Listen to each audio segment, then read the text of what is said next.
Le 8 août dernier, à la fin de la journée, les partisans du pouvoir algérien actuel ont poussé un ouf de soulagement. Ils ont même crié à la victoire. Ils ont pratiquement organisé une fête à la fin de la journée. Bon, ils n'ont pas bu le champagne, ils ne savent pas ce que c'est que le champagne, mais Darou Zerda. Darou Zerda, pour Onnerou, ils ont sauvé le régime. Ils avaient extrêmement peur que la population sorte et manifeste dans les rues le 8 août 2025, comme le réclamaient les multiples appels qui ont été diffusés sur les réseaux sociaux. Le régime algérien a été ébranlé, perturbé, il n'a pas dormi. Il a eu la peur au ventre à cause de certains appels diffusés sur les réseaux sociaux. Les services de sécurité n'ont pas été autorisés à prendre congé. Le niveau d'alerte des services de sécurité algériens était le niveau le plus maximal, niveau 1, niveau maximal. Face à quoi? Face à des appels sur Facebook. Puisqu'agit de services d'enseignement étranger et de réseaux islamistes. Donc pourquoi vous avez peur de votre peuple? Pourquoi toute cette panique? En réalité, cette panique, elle traduit quoi? Elle traduit la faiblesse profonde du pouvoir algérien. Le 8 août 2025 a été un piège. Parce que le régime algérien a démontré à sa population et à la communauté internationale qu'il a extrêmement peur de la rue. Le 8 août dernier, à la fin de la journée, les partisans du pouvoir algérien actuel ont poussé un ouf de soulagement, un soupir de soulagement, une grande respiration de soulagement. Ils ont même crié à la victoire. On a vu les médias propagandistes en Algérie, les appareils médiatiques affiliés au régime algérien actuel, se sont frottés les mains. Ils ont pratiquement organisé une fête à la fin de la journée. Bon, ils n'ont pas bu le champagne, ils ne savent pas ce que c'est que le champagne. Ils ne veulent pas boire du champagne, ou mais à la valeur du champagne. Ils n'ont pas ni le savoir-vivre, ni les qualités intellectuelles et morales requises pour comprendre ce que c'est que le champagne. Le problème n'est pas là. Mais Darou Zerda, pour Onnerou, ils ont sauvé le régime. Ils avaient extrêmement peur que la population sorte et manifeste dans les rues le 8 août 2025, comme le voulaient ou comme le réclamaient les multiples appels qui ont été diffusés sur les réseaux sociaux. Mais vraiment, il faut voir les partisans du régime algérien, ce qu'ils ont écrit dans la presse, sur les réseaux sociaux. Ils ont dit voilà, ils ont publié les photos, il n'y a personne. Les opposants algériens téléguidés par des puissances étrangères ont été vaincus. Le pays a été protégé, les menaces d'ingérence étrangère ont été neutralisées, le peuple algérien n'a pas cédé à la tentation de la division de la fitna, la manipulation n'a pas fonctionné, aucune Algérienne et aucun Algérien n'a manifesté dans les rues, n'a défié les autorités ou l'ordre public. Ils l'ont transformé en une victoire symbolique et politique qui devrait, selon eux, selon les analystes et les propagandistes du régime algérien, qui témoignerait de la force, de la stabilité du pays et de la force et de l'unité du peuple autour du régime.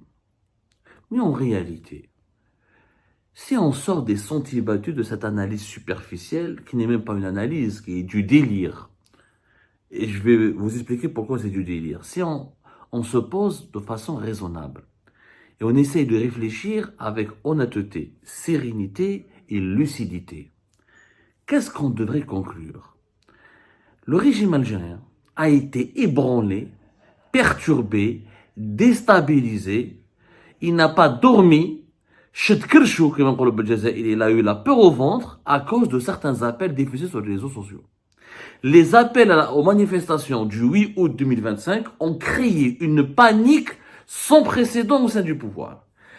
Il a mobilisé les réseaux sociaux, les médias lourds, les médias classiques, la télévision et les services de sécurité, un dispositif sécuritaire impressionnant en plein mois d'août, juste pour dissuader, empêcher la moindre manifestation populaire dans les rues de la capitale ou dans les rues des grandes villes du pays.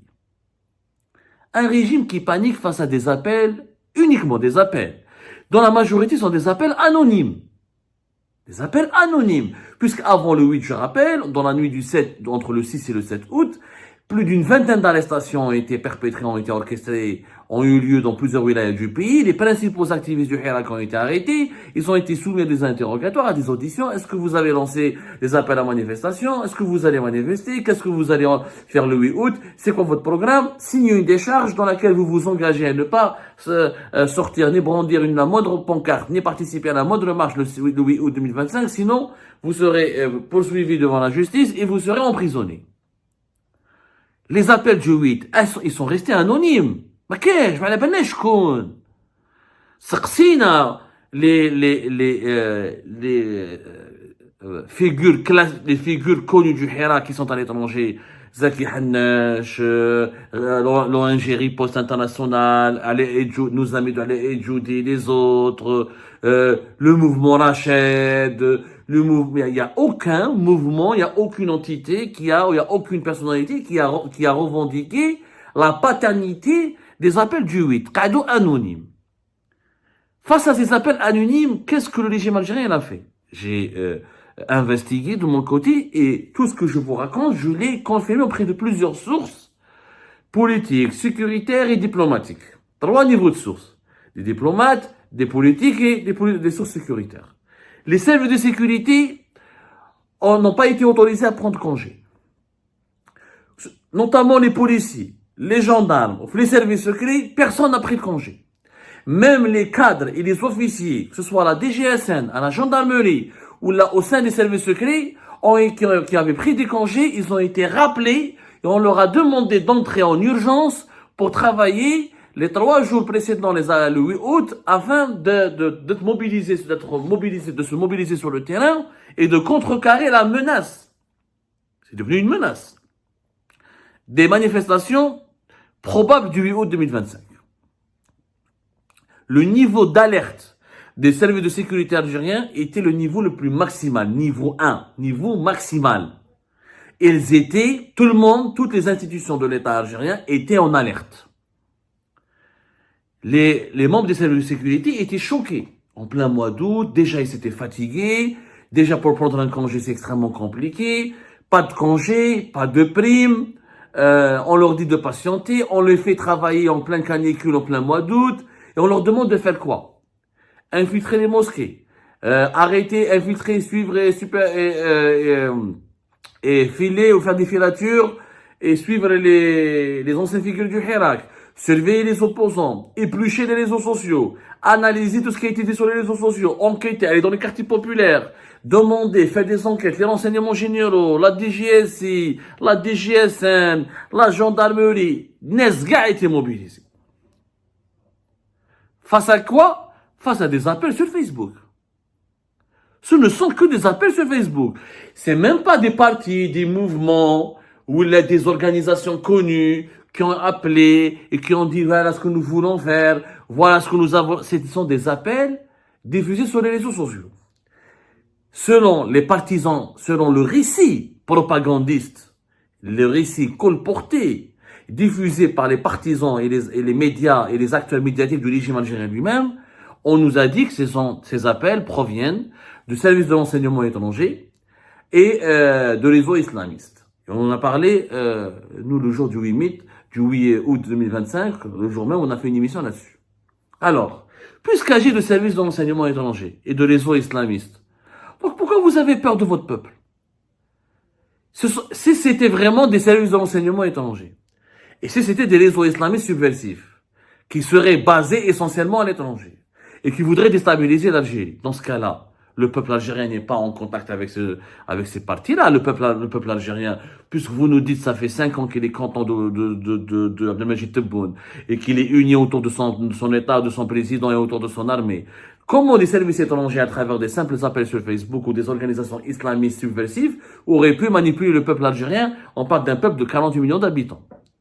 Comment un peuple algérien aurait pu être manipulé aussi rapidement par les services de renseignement, alors que tout le monde, c'est-à-dire les services secrets algériens ou les services de sécurité algériens ont compris que c'était les services secrets étrangers, en parlant du Maroc et de la France. Regardez que ce sont les services de renseignement marocains et français.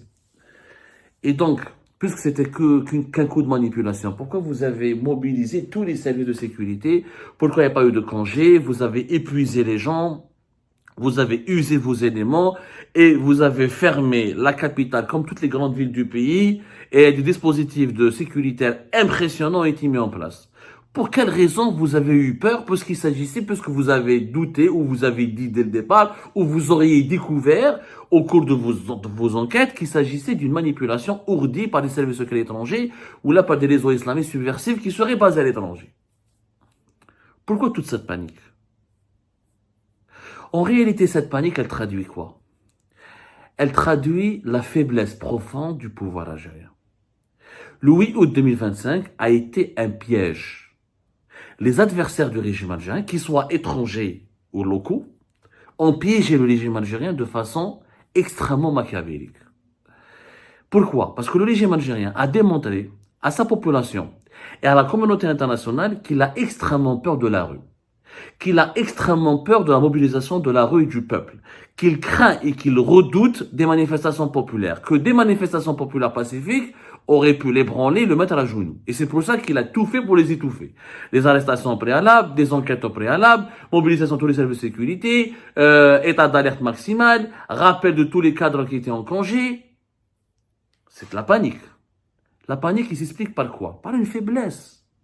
C'est que le régime a peur. Un régime qui a peur de son propre peuple et qui a peur de certains appels, uniquement des appels diffusés sur les réseaux sociaux, c'est un régime qui est faible. C'est un régime qui est faible. Un régime fort. Je contrôle le pays. Mes services de sécurité sont éveillés. Le peuple, il est sensibilisé. Un bilan. J'ai des réalisations positives. J'ai des réalisations économiques. J'ai des réalisations sociales. J'ai donné aux plus pauvres. Je lutte contre la pauvreté. Il y a une croissance économique. Le peuple voit le bon bilan. Donc, le peuple ne sortira pas contre moi. Pourquoi il sortira contre moi s'il y a des réalisations positives et si le peuple est uni et si la unité nationale est préservée? En réalité, le régime est tombé dans le piège. Le 8 août, ça a été un piège. Ça a été un piège qui entre dans le cadre de ce qu'on appelle la guerre d'usure. Vous savez ce que c'est que la guerre d'usure? Il y a plusieurs types de guerres. Vous savez, les guerres conventionnelles n'existent plus. Une guerre d'usure, c'est quoi? C'est lorsqu'un adversaire, il va pas t'affronter directement, ou il va pas vouloir te conquérir, ou te coloniser, ou t'abattre, ou te neutraliser rapidement. Il va vouloir t'user. On parle de guerre d'usure. User. User, ça veut dire quoi? Il lance une série d'attaques de faible intensité pour te déstabiliser à chaque fois et pour te pousser à chaque fois à fournir de l'énergie pour te défendre. Il va faire ça pendant longtemps, pendant très longtemps, pendant un nombre de jours, de semaines, de mois et d'années même, juste pour t'affaiblir. Comme ça, le jour où, khlas, tes troupes sont usées, tes institutions sécuritaires sont usées, à chaque fois ils sont en train de travailler, pas de congé, mobilisation, toujours l'état d'alerte maximale, toujours la vigilance, on peut pas respirer, l'angoisse, elle devient collective, psychologiquement il est atteint, le doute s'installe, ça s'appelle une guerre d'usure. Ce jour-là, paf! Il y a des cas de guerre d'usure à travers l'histoire, la Première Guerre mondiale, la Deuxième Guerre mondiale, entre l'Ukraine et la Russie, et certaines batailles entrent dans le cadre de la stratégie de la guerre d'usure. Et cette guerre d'usure a été lancée contre le régime algérien, elle réussit bien. Elle réussit très bien. Vous avez tous les congés pour les officiers, tous les congés pour les policiers, pour les gendarmes, vous avez mobilisé des journalistes, une propagande qui n'a aucun sens. Une propagande qui n'a aucun sens. Vous avez diabolisé toute personne qui voulait sortir le 8. Alors qu'à la base, dans le monde entier, je rappelle que dans le monde entier, on manifeste pour la Palestine. Mais comme le régime algérien a des adversaires qui voulaient le tester, qui voulaient le perturber, et qui voulaient l'user à travers des attaques de faible intensité, mais à travers un plan qui va à long terme. Ils ont juste lancé des rumeurs, des appels sur les réseaux sociaux. On va le 8. خرجوا علاش؟ نخرجوا على غزة ولا Palestine. بصح نفكروا. Il n'y a pas que Gaza et la Palestine. Il faut le Hirak. Parce qu'il y a des injustices, parce qu'il y a des détenus politiques, parce qu'il y a des problèmes économiques, parce qu'il y a des problèmes sociaux. Ah, le régime, il a perturbé rapidement. Il a perdu son sang-froid rapidement. Il a été perturbé très rapidement. Pourquoi? Parce qu'il est faible. Parce qu'il sait qu'il n'a pas de bon bilan, que la population n'est pas avec lui, qu'il est facilement fragile, que effectivement il y a une colère populaire qui peut, si les manifestations pour la Palestine et Gaza peuvent avoir lieu, rapidement, la foule pourrait s'orienter vers d'autres revendications et pourrait exploiter ces marches populaires pour exprimer d'autres revendications. Donc, les adversaires du régime algérien, qu'ils soient, moi j'ai pas de preuve que ce soit des services de l'enseignement étranger. En tout cas, si c'était des services de l'enseignement étranger, c'était très intelligent, très malin, et que nos services à nous n'ont pas été malins du tout, puisqu'ils ont montré à ces services de l'enseignement étranger qu'ils étaient vraiment dans la panique. C'est l'effet recherché. L'effet recherché du 8, c'était pas que les Algériens sortent, ou que les Algériens sortent dans les rues, c'est justement de dévoiler la grosse panique du régime algérien.